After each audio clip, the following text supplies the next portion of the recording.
Mesdames et messieurs, bonsoir. Je fais cette vidéo relativement au concert de Salif Keita le 17 novembre prochain au Palais de la Culture de Treichville.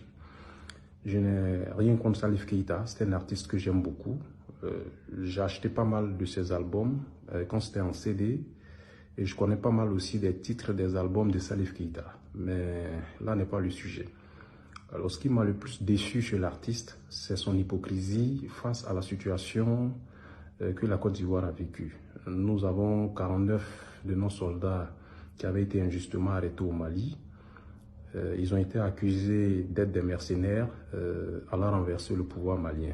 À l'époque, il y a certains artistes maliens tels que Kouyaté, Oumou Sangaré et pas mal d'artistes qui ont donné de la voix, qui ont appelé à l'apaisement entre les deux peuples et qui ont souhaité qu'il y ait une résolution pacifique de la crise entre nos deux pays. Salif Keita, artiste africain international, est resté curieusement muet. On ne l'a pas entendu, il était porté disparu. En réalité, Salif n'avait pas disparu. Salif était membre de l'Assemblée mise en place par la junte militaire au lendemain de la prise du pouvoir. Salif Keita est conseiller d'Assimi, donc c'est quelqu'un qui a de l'entre-gens. On souhaitait, en fait, on ne voulait pas, ou du moins l'objectif, c'était pas de lui demander d'appeler même à la libération de nos soldats, puisque des initiatives étaient prises à un certain niveau. Mais on aurait quand même pu l'entendre. On aurait pu l'entendre, on aurait pu le voir appeler à l'apaisement entre les deux peuples, on aurait pu le voir prendre un certain nombre d'initiatives au plan diplomatique. Malheureusement, on ne l'a pas entendu.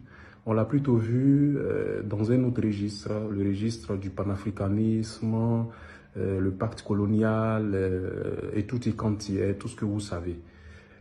Ça ne nous dérange pas, c'est son opinion. Il est libre de prendre position sur certaines questions, mais compte tenu de l'histoire commune de nos deux pays, l'histoire commune de nos deux peuples, on aurait pu quand même, ou on aurait dû l'entendre, surtout que des artistes maliens et non des moindres, peut-être qui n'ont pas aussi sa dimension, ont donné de la voix. Alors, subitement, Salif Keita veut venir faire un concert en Côte d'Ivoire.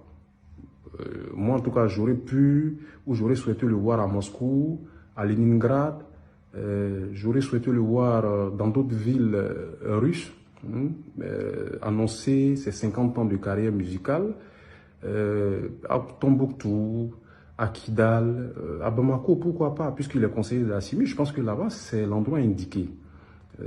Laisser toutes ces zones-là et puis venir en Côte d'Ivoire après ce silence et après nous avoir vilipendé en off, non, j'ai dit non, non. Hein, le vieux, il faut laisser ça. Si ça ne tenait qu'à moi, ce concert n'aurait pas lieu. Malheureusement, je ne suis pas un décideur.